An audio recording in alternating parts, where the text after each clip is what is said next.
Hello guys, welcome to my YouTube channel. কেমন আছো তোমরা? এখন আমরা কথা বলবো হচ্ছে একটি খুবই কন্ট্রোভার্সিয়াল ফিল্ম নিয়ে। যেটা অনেক দিন ধরে কন্ট্রোভার্সি হয়েছে, কোর্টে কেস চলেছে, তারপরে ফাইনালি রিলিজ হয়ে গেছে কালকে সিনেমাটি থিয়েটারে। সিনেমাটির নাম হলো হামারে বারা, যাতে আপনি আন্নু কাপুরকে মেন লিড চরিত্রে দেখতে পেতে চলেছেন। তো এই ফিল্মটা মানে আচ্ছা ঠিক আছে, সব থেকে প্রথম বললেই ফিল্মটা কীরকম হয়েছে এবং ফিল্মটা যে এত কন্ট্রোভার্সি হয়েছিল সেটা কি মানে সত্যি মানে যে এটা কি অ্যান্টি মুসলিম বা মুসলিম বিরোধী একটি সিনেমা। চলো এইসব নিয়ে আলোচনা হবে, তো চলো ভিডিওটা শুরু করা যাবে। সব থেকে প্রথম আমি আগে বলবো যে ফিল্মটা কেমন হয়েছে, তারপর আমি সবগুলো আসছি আস্তে আস্তে, ঠিক আছে? তো এই ফিল্মটা মানে খুবই একটা অ্যাভারেজ ফিল্ম। সত্যি কথা বলছি, খুবই একটা অ্যাভারেজ ফিল্ম। আমি শুধু এটা সিনেমা হিসেবে বলছি, আমি এখনো বাকি কথায় আসছি না। ফিল্মটা যে পারফরমেন্সগুলো যে দিয়েছে যারা যারা তারা খুবই ওভার দ্য টপ পারফরমেন্স দিয়েছে এবং খুব লাউড একটা পারফরমেন্স দিয়েছে। এবং এই ফিল্মটা যে কোর্টের যে এটা চলে না, মানে কোর্টরুম যে ড্রামাটা চলে, সেটা মানে কোনো ফিল দিতে পারে না আমাদেরকে। এটা কোনো একটা পিঙ্কের মতো কোর্টরুম ড্রামা হয় না। এটা একটা যেরকম জয় ভীমের যে একটা কোর্টরুম ড্রামা আমরা দেখেছি সেরকম হয় না। এই কোর্টরুম ড্রামাটা মানে অনেকটা মনে হয় আমাদের একতরফা হয়ে গেছে, ঠিক আছে? তো এই কোর্টরুম ড্রামাটা এরকম লাগে। এবং এখানে যে পারফর্মাররা পারফর্ম করেছে না, তারা মানে যেন মনে হচ্ছে ডিরেক্টর বলে দিচ্ছে যে এখানে এরকম লাউড পারফরমেন্স দাও, ঠিক আছে? পেছন থেকে বলে দিচ্ছে এবং তারা পারফরমেন্স দিচ্ছে। এখানে ওই যে ছেলেটা মানে যে একটা ডান্সেস রিয়ালিটি শো থাকতো না, মানে ওই যে একটা আপনারা দেখলে বুঝতে পেরে যাবেন, ঠিক আছে? যেটা ওই শিল্পা শেট্টি, তারপরে মালাইকা, যে মালাইকা না শিল্পা শেট্টি, আরও যারা থাকতো, ওই যে একটা গানের না নাচের একটা শো হতো, তো সেই ছেলেটা এখানে আছে। তার কিছু কিছু জায়গায় এত ওভার দ্য টপ পারফরমেন্স মনে হয়, মানে সত্যি মানে পারফরমেন্স একদম কারো ভালো হয়নি।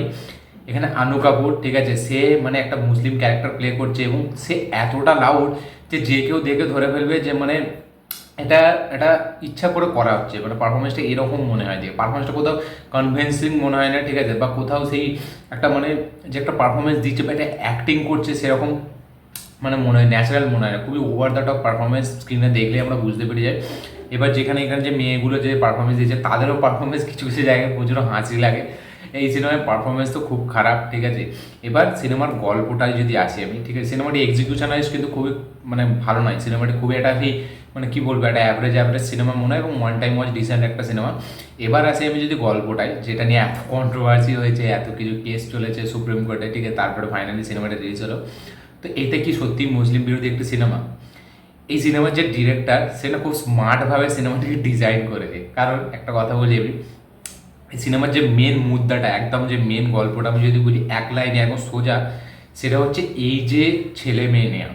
মানে একটা মুসলিম বাড়িতে এতগুলো ছেলে মেয়ে কেন নেওয়া হচ্ছে, তাতে দেশের ক্ষতি হচ্ছে, এটা মানে এই সিনেমাটির বক্তব্য। বা সিনেমাটির না, আমরা যদি রিয়ালিটিতে দেখি, ঠিক আছে, এটাই এখন আমাদের এখানে মহল, ঠিক আছে, যে একটা মুসলিম বাড়িতে এত ছেলে মেয়ে কেন নেওয়া হচ্ছে, যেখানে বাকিরা দুটো একটাতে থেমে যাচ্ছে, এখানে সেটা 5টা 6টা 12টা 11টা নিয়ে বসে আছে।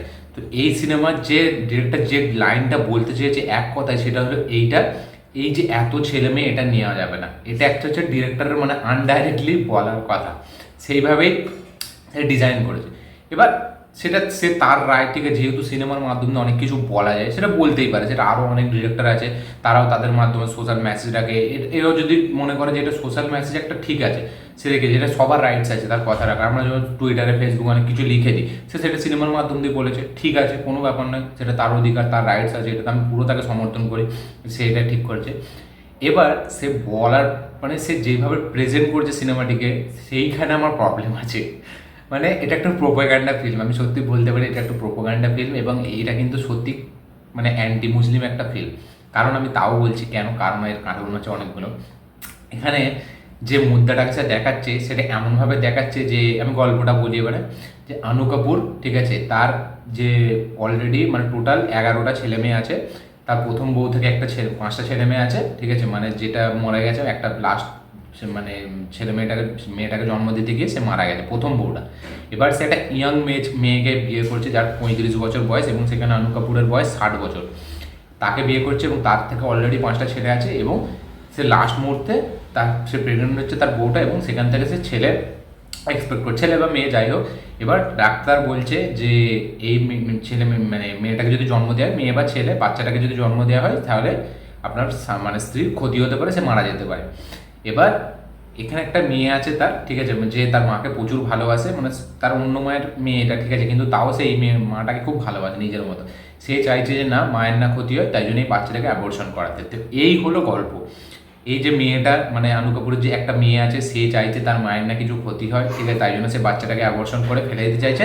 এবং আনু কাপুর বলছে যে এটা আমাদের ইসলাম শরীয়তের বিরুদ্ধে, ঠিক আছে, অ্যাবর্শন করা চলবে না, ও ঠিক মানে এটা ম্যানেজ করে নেবে, ও ঠিক, ওর কিছু হবে না, আল্লাহ ঠিক করে দেবে এটা, মানে আল্লাহ বাচ্চাটাকে দেবে, সে ঠিকভাবে দিয়ে দেবে। তো এরকম একটা গল্প। তো এই জন্য তার মেয়ে এখন কেস করবে বাপের নামে, ঠিক আছে, যেহেতু মানে এই অ্যাবর্শনটা যাতে হয় তাই জন্য সে কোর্টে কেস করবে বাপের নামে, যে তার মায়ের যেন অ্যাবর্শনটা করা হয়, যেহেতু তার বাপ খুব কঠোর। এই হচ্ছে গল্প। তার মেয়ে কোর্টে কেস করবে তার বাবার বিরুদ্ধে। এবার সিনেমাটি দেখলে প্রথম দিকে আমরা বুঝতে পেরে যাব। তো এবার যে গল্পটা হচ্ছে, এইখানে আনু কাপুর যে ক্যারেক্টারটা, তাকে একটা মুসলিম যেভাবে প্রেজেন্ট করেছে, এবং তার কিছু কিছু কথা আছে, ঠিক আছে, যেটা মানে কিন্তু ইনডাইরেক্টলি আমাদের মুসলিমেতে কমেন্ট করছে। এবং যারা এই সিনেমাটি দেখবে না, মানে মুসলিমের বাইরে যারা অন্যান্য ধর্ম যারা এই সিনেমাটি দেখবে, তাদের কিন্তু একটা পারসেপশন তৈরি হবে এরকম মুসলিমদের বিরুদ্ধে। কেন, এখানে আনু কাপুর বলছে তার ক্যারেক্টারটা যে মাদ্রাসায় তাকে যখন জিজ্ঞাসা করা হচ্ছে যে তুমি স্কুলে, সে তার একটা ছেলেকে, ঠিক আছে, তাকে স্কুলে পাঠায়নি, কলেজে পাঠায়নি, শুধু মাদ্রাসা থেকে তালিম নিয়ে এলেম নিয়ে সে তাকে ডাইরেক্ট অন্য এতে করে দিয়েছে, তাই জন্য তার ছেলেটা তার উপরে প্রচুর রাগ। এবং তার ছেলেটার বক্তব্য যে তুমি একাই আমাদের সমাজটাকে এ করে রেখেছো, বা তোমার মতো কিছু মানুষ সমাজটাকে, আমাদের মুসলিম সমাজটাকে দাবিয়ে রেখেছে। এবং ওই যে মেয়েগুলো আছে, ঠিক আছে, তাদের মধ্যে একজন ইন্ডিয়ান আইডলে চান্স পাবে, ঠিক আছে, তাকে যেতে দেবে না আনু কাপুর। তো সেইখানে সেই মেয়েটা বলবে যে এরকম সমাজের ধর্মের কী লাভ, ঠিক আছে, যেখানে আমাদের সবাইকে বেঁধে রাখছে, আমাদেরকে বন্দি করে রাখছে, চায় না এরকম ধর্ম, ঠিক আছে, চায় না এরকম মানে এরকম কথা বলছে। এইখান থেকে কিন্তু যারা এই সিনেমাটি দেখবে না, তাদের কিন্তু এই যে সংলাপগুলো, অন্য ধর্মের কথা বলছি, আমি মুসলিম ধর্মের কথা বলছি না, ঠিক আছে, তাদের কিন্তু একটা পারসেপশন তৈরি হবে যে সত্যি মুসলিমরা এরকম, বা সত্যি মুসলিম সমাজটা এতটা কঠোর বা এতটা একটা বন্দি করে রাখার সমাজ। তারা কিন্তু মেন ফ্যাক্ট বুঝবে না, কিছু বুঝবে না, ঠিক আছে, তারা কিন্তু তাদের কিন্তু এইটাই পারসেপশন তৈরি হবে যে একটা মুসলিম সমাজের বাপেরা এরকম হয়, একটা মুসলিম সমাজে সে এরকমভাবে বন্দি করে রাখে মেয়েদেরকে, ঠিক আছে, কিছু তাদের কোনো স্বপ্ন পূরণ করতে দেয় না, এরকম একটা পারসেপশন তৈরি হবে। এবং কিছু কিছু কথা কিন্তু সেইভাবেই করা আছে। এবং এখানে অনু কাপুরের যে ক্যারেক্টারটা, সে এত ওভার দ্য টপ পারফরমেন্স করে, মানে তার ক্যারেক্টারটা দেখে আমাদের মনে হয় যে মুসলিম ঘরে হয়তো প্রত্যেকটা বাবাই এরকম, বা মুসলিম সমাজে যতগুলো ছেলে আছে থেকে যারা মানে গার্জেন, তাদের এরকম, এবং মেয়েদেরকে প্রচুর চাপিয়ে রাখে, এ করে রাখে, কিছু করতে দিতে চায় না। এবং আনু কাপুরের ডায়লগ আছে যে কলেজ আর স্কুলে পড়িয়ে কী হবে, সেখানে শুধু ড্রাগস নেওয়া হয়, মানে একটা খারাপ মনে হয় মেয়েদের, মানে ড্রেস ফ্রেস এইসব নিয়ে অনেক কমেন্ট এসে, আপনারা সিনেমাটি দেখলে বুঝতে পেরে যাবেন। তাই জন্য তার মতে সে শুধু মাদ্রাসায় পড়ায়, ঠিক আছে, সে মানে স্কুল কলেজে পাঠায় না। এইখান থেকে যে সিনেমাটি দেখবে সে কী পাবে জানেন, যে মুসলিম সমাজে এটাই মনে হয় যে মাদ্রাসায় পড়ালেই ছেলেটা হয়ে যাবে, মানে অন্য ধর্মের কথা বলছি, যারা এরকম ভাবে, মানে মুসলিমদের সমাজ, মানে মুসলিমদেরকে নিয়ে এরকম ভাববে এই সিনেমাটি দেখার পর, যে তারা ভাবে যে মুসলিমরা ভাবে যে কলেজ স্কুল, ঠিক আছে, মানে তাদের জন্য নয়, এখানে প্রচুর খারাপ জায়গা, এখানে প্রচুর খারাপ কাজ হয়, তাই জন্য তাদের ছেলেমেয়েরা এত পিছিয়ে, ঠিক আছে, মানে পড়াশোনার দিক দিয়ে মুসলিমরা এত পিছিয়ে, এবং তারা শুধু মাদ্রাসার উপর ভরসা করে এ করে দেয়। তো এইটা কোথায় হয়, মানে এইটা কি, এইটা যদি আমি মানছি এটা হয়, এটা কিন্তু হয়, আমি এটা বলবো, এটা ডিরেক্টর কিন্তু ভালো দেখিয়েছে। এটা কিছু সংখ্যক মানুষ আছে যারা এটা করে, যে মানে মাদ্রাসায় থেকেই ছেলেমেয়েকে ডাইরেক্ট পড়িয়ে তার কলেজ টলেজে ভর্তি করে না, স্কুলের কথা বলছে, স্কুলটা বাদ দিন, মাদ্রাসাতে এখন 12 পর্যন্ত আছে, তো কলেজে আর পড়ায় না। এটা কিন্তু কিছু মানুষের পারসেপশন আছে আমাদের সমাজে, আমি জানি, ঠিক আছে। কিন্তু আপনি যখন এই ফিল্মটা দেখাচ্ছেন, ঠিক আছে, সেখানে কিন্তু মানে অধিকাংশ লোক এটাই মনে করবে যে এইরকমই মানে মুসলিম সমাজের মানুষেরা বা গার্জেনরা এরকমই, তারা স্কুল কলেজকে এরকম মনে করে, এবং তারা পাঠাতে যায় না, তাই জন্য তাদের ছেলেমেয়ে এত পেছনে, তাদের মেয়েদেরকে প্রচুর দাবিয়ে রাখা হয়, মানে চেপে রাখা হয়। এবার এই যে কোর্টরুম ড্রামাটার কথা যদি আমি বলি, ঠিক আছে, তো কোর্টরুম ড্রামাতে কিছু কিছু কোয়েশ্চেন আছে, যেখানে আমাদের এই যে ডিফেন্ড মানে অ্যাটাকার, মানে যে একটা এখানে যে নামটা ভুলে যাচ্ছি আমি, মানে যেখানে কেসটা লড়ছে মানে আনু কাপুরের হয়ে, সে তার কিছু কিছু কথা আছে যেগুলো মানে বলবো একটা মুসলিম মানে মানুষ হিসাবে, সে তো একটা মুসলিম উকিল, ঠিক আছে, সিনেমাটি যখন দেখবে অন্যান্য ধর্মের মানুষেরা, তার এই মুসলিম উকিলটার দিক থেকে একটা মুসলিম মানুষকে বিবেচনা করবে, সেরকমভাবে কিছু কথা রাখা হয়েছে যেগুলো দেখলে। তো এই ফিল্মটা না, যদি ওভারঅল আমি বলি, অ্যাকচুয়ালি ফিল্মটা কিন্তু দেখতে গেলে একটা অ্যান্টি মুসলিম, মানে অ্যান্টি মুসলিম ফিল্ম, এরকম যে একটা এই সিনেমাটি যারা দেখবে না, তাদের পারসেপশনটাই ওইটা থাকবে যে মুসলিমরা এরকম। এবং ডিরেক্টর যখন এটা দেখাচ্ছে, মানে সে তো ডাইরেক্টলি দেখাচ্ছে না, সে একটা মুদ্রা ক্রিয়েট করেছে যে একটা মেয়ে, সে 12টা ছেলে যদি জন্ম দিতে যায় তো সেইখানে সে মারা যেতে পারে, সেই নিয়ে গল্পটাকে অন্যভাবে সে ট্রান্সফর্ম করে দেখাচ্ছে। কিন্তু অ্যাকচুয়ালি যারা একটু সিনেমা দেখবে, যাদের একটু বুদ্ধি আছে, তারা এটা দেখলেই বুঝতে পেরে যাবে যে অ্যাকচুয়ালি কিন্তু এটা দেখতে গেলে একটা অনেকটা টাইপের সোশ্যাল মেসেজ বা অনেকটা টাইপের একটা অ্যান্টি মুসলিম সোশ্যাল মেসেজ, এটা কিন্তু দেখলে বুঝতে পেরে যাবে যে কিছু কিছু মানে মানুষ যারা আছে, ঠিক আছে, তারা যদি একটু যারা সিনেমা দেখে তারা কিন্তু ডাইরেক্ট বুঝতে পেরে যাবে যে এটা অ্যাকচুয়ালি এটা টার্গেট করে সিনেমাটি বানানো হয়েছে এবং এটা একটা প্রোপোগান্ডা সিনেমা। তো এই সিনেমাটি যে কন্ট্রোভার্সি হয়েছিল, আমি মনে করি কন্ট্রোভার্সি হয়ে কোনো লাভ নেই, ঠিক আছে। এই যে সিনেমা যে কেরালা স্টোরি বেরিয়েছে, কাশ্মীর আমি বলবো সিনেমার জায়গায় আমি দেখবো সিনেমা এন্টারটেনমেন্ট হইতে, সে যদি হিন্দুদের বিরোধী হয় হিন্দু বিরোধী, যেরকম মহারাজ বলে একটা সিনেমা বেরিয়েছে, আমি কিছুক্ষণ পরেই দেখবো। কন্ট্রোভার্সি থাকবে, তা বলে একটা সিনেমা দেখে আমি একটা হিন্দু মানুষকে, একটা হিন্দু ভাইকে একটা বলে দেবো যে তোমাদের সমাজ এরকম একটা মুসলিম বিরোধী ফিল্ম হলে যেটা মুসলিম হিন্দু সমাজে লোক দেখে বলে দেবে যে মুসলিম সমাজটা ফিল্মের জায়গায় এন্টারটেনমেন্ট, হ্যাঁ সোশ্যাল মেসেজ ডিরেক্টররা দিতে চায় তার মাধ্যমে অবশ্যই। এবার তারই কি মেসেজটা সবসময় সত্যি হবে এটা কোথাও লেখা আছে যে সে যেটা ভাবে তার যে থিঙ্কিং, ঠিক আছে, সেটা কি সিনেমার মাধ্যমে সবসময় ঠিকই উঠে আসবে? তাহলে তো মানে অনেক কিছু হয়ে যায়, তাহলে পুরো জিনিসই চেঞ্জ হয়ে যেত। তো এই যে সিনেমাটি সিনেমা হিসাবে খুব খারাপ অ্যাভারেজ, ঠিক আছে।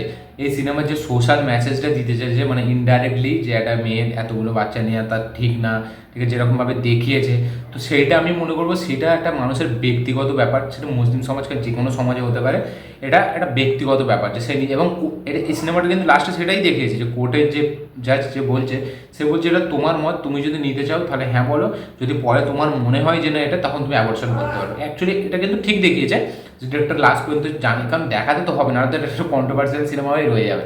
তো সেই জন্য ঠিক আছে ব্যালেন্স ওয়েতে সে দেখিয়েছে ভালো, কিন্তু কিছু কিছু সংলাপ, কিছু কিছু জায়গা আছে যেগুলো আমার মনে হয় যে যারা এই সিনেমাটা অন্য ধর্মের মানুষ দেখবে তারা একটা পারসেপশন তৈরি হবে মুসলিমদের বিরুদ্ধে, ঠিক আছে, মুসলিমরা এরকম তারা কলেজ স্কুলে পাঠায় না, মেয়েদের ইচ্ছা থাকলে গায়ক হওয়ার, হিরোইন হওয়ার, তারা সেখানে সবটাকে চেপে দেয়, ঠিক আছে। তারপরে অ্যাকচুয়ালি এটা যেটা দেখিয়েছে না ডিরেক্টর, এটা কিন্তু একটা মানে যে কোনো ধর্মের দেখাতে পারে, কোনো ব্যাপার না। কারণ এখানে যে জিনিসটা দেখিয়েছে ডিরেক্টর, এখানে কিন্তু ডিরেক্টর দেখিয়েছে যে এখানে কিন্তু সব মুসলিম বা অ্যাকচুয়ালি যে মুসলিম শহীদে হাদিস মানে একদম যে ঠিক যেটা আমাদের ইসলাম, সেটা কিন্তু অ্যাকচুয়ালি এরকম মানে সব জিনিসকে দেখাচ্ছে না। ইসলাম যেটা দেখাচ্ছে সেটা কিন্তু অন্যভাবে মানুষ নিচ্ছে বা অন্যভাবে প্রেজেন্ট করছে, সেটা কিন্তু দেখিয়েছে একদিকে বলে ভালো করেছে। কারণ অ্যাকচুয়ালি সহি ইসলাম আমরা কজন জানি বা কজন মানে সেটাকে, এখানে যেটা ডিরেক্টর দেখিয়েছে তার বক্তব্য যে কিছু মানুষ আছে, ঠিক আছে, যারা এরকম মানে থিঙ্কিং রাখে, ঠিক আছে, এবং তার জন্য আমাদের দেশের আবাদি এত বেড়ে যাচ্ছে। তো সেইটা কিছু মানুষ আছে, ঠিক আছে, কিন্তু সেটাকে এমনভাবে প্রেজেন্ট করেছে না, সেটাতে মানে যারা অন্য ধর্মের দেখবে না তারা ভাববে যে মুসলিম সমাজে এরকম। তো এখানে আমার একটু প্রবলেম আছে। তো ঠিক আছে, আমার কোনো প্রবলেম, আমি কন্ট্রোভার্সি আমার কোনো ব্যাপার নেই। ফিল্ম আমি এন্টারটেনমেন্টের হয়ে দেখি, ঠিক আছে, এন্টারটেনমেন্ট হিসাবে যদি আমি ফিল্মটাকে বিচার করি, খুবই একটা ফ্ল্যাট সিনেমা যায়, খুব একটা average cinema, one time watch, একটা মানে মানে একবার দেখে জাস্ট ভুলে যাবে এরকম। কেরালা স্টোরি যেরকম লেগেছিল, ঠিক আছে, ঠিক সেরকমই এই সিনেমাটিও, ঠিক আছে, প্রোপাগান্ডা সিনেমা, কিন্তু এটা ওয়ান টাইম ওয়াচ সিনেমা, মানে দেখার সেরকম কোনো নেই। ওই সিনেমার এদিক দিয়ে বিচার করলে আমি অনেক কথা বলতে পারি সিনেমাটিকে নিয়ে, আমার ভিডিও 14 মিনিট 15 মিনিট হয়ে যাবে, ঠিক আছে, তো আমার দরকার নেই। ফিল্ম হিসাবে খুবই একটা অ্যাভারেজ ফিল্ম, খুবই একটা বেকার ফিল্ম হয়েছে আমার মনে হয়। এবং যে মেসেজটা দিতে চাইছে ডিরেক্টর, ঠিক আছে, সেটা যদি একটা হিউম্যান বিইংয়ের ওপর মানে দিতে চায় মানুষদের ওপর, সেটা ঠিক আছে, ঠিক আছে, সেটা তার ব্যক্তিগত ব্যাপার। সেখানে একটা মানুষ, একটা মেয়ে যথেষ্ট সে জ্ঞানী, ঠিক আছে, কোনোদিনই একটা ফ্যামিলিতে তাকে এরকমভাবে তার মরে যাবে সে তাও নেবে, আমার মনে হয় না এটা হয়, ঠিক আছে। হয়তো কয়েক জায়গায় হয়, সেটা যে কোনো ধর্মে হতে পারে, ঠিক আছে, যে পুরো ডাইরেক্টলি এরকম প্রেশার দিয়ে নিতেই হবে এরকম হয়তো খুব কমই হয়। এটা ডিরেক্টর দেখিয়েছে, ডিরেক্টর যেহেতু সিনেমা যেহেতু ফিকশনাইজ, সেটা যেরকমভাবে করা যায়। তো আমার এই ওভারঅল এই সিনেমাটি একটা ওয়ান টাইম ওয়াচ। সিনেমা যদি টেকনিক্যাল অ্যাসপেক্ট বলি সেটা খুবই খারাপ, গানগুলো তো একদমই ভালো না, ক্যামেরার কাজও খুব একটা হেভি না, বা সিনেমাতে যে কিছু হেভি জিনিস আছে ভিজুয়াল দেখার মধ্যে, একটা ড্রামা ফিল্ম, ঠিক আছে, তো আমরা কিছু এক্সপেক্টও করি না। মিউজিকগুলো আমার একটা গান ভালো লেগেছে, যেখানে একটা ওই আমাদের নায়িকা আর হিরোর মধ্যে যে গানটা চলে, গানটা বেশ ভালো। তো ওভারঅল এই সিনেমাটা আমার একটা ওয়ান টাইম ওয়াচ, ডিসেন্ট একটা ফিল্ম লেগেছে। সোশ্যাল মেসেজ যেটা দিতে গেছে ডিরেক্টর, সেটা আমি কোনো কার্যকরী মনেই করি না, ঠিক আছে, মানে সেটা একটা জাস্ট এটা হালকা একটু অ্যান্টি মুসলিম ফিল্ম হয়ে রয়ে যায়। তো লাস্টে যেটুকু দেখিয়ে দিয়েছে তাই জন্য মানে চেপে যায় ব্যাপারটা। তো এই ফিল্মটাই কন্ট্রোভার্সিয়াল ফিল্ম আমি বলবো যে না, ঠিক আছে, যারা এরকম ভাবে যে একটা সিনেমা আসা মানে তাদের এতে বেকার, ঠিক আছে, এটা কন্ট্রোভার্সিয়াল ফিল্ম না, কিন্তু হালকা ইনডাইরেক্টলি অনেক কিছু কথা আছে, ঠিক আছে, যেটা অ্যাকচুয়ালিতে দেখতে গেলে হালকা কন্ট্রোভার্সিয়ালও হয়ে যায়। তো ঠিক আছে, সিনেমা যেরকম বেরিয়েছে, কেরালা স্টোরিও বেরিয়েছিল, কাশ্মীর ফাইলসও বেরিয়েছিল, ঠিক আছে, তো সেই সব তারা জানে তারা কেন বানায়। তো আমার এই ভিডিওটি, তো আমার এই ফিল্মটি মোটামুটি একদম খুব অ্যাভারেজ লেগেছে। তো আপনারা যদি দেখে থাকেন সিনেমাটি অবশ্যই কমেন্ট করবেন যে আপনাদের কেমন লেগেছে, যারা দেখেননি তারা গিয়ে দেখতে পারেন, ঠিক আছে? দেখে কমেন্ট করবেন যে আমি ঠিক না ভুল যেগুলো বললাম। আমার এই ভিডিওটি ভালো লাগে থাকলে লাইক শেয়ার কমেন্ট করে দিন, চ্যানেলটি নতুন হলে চ্যানেলটিকে সাবস্ক্রাইব করুন, বেল আইকনটি প্রেস করতে ভুলবেন না। দেখা হচ্ছে পরের ভিডিওতে, ততক্ষণের জন্য বাই।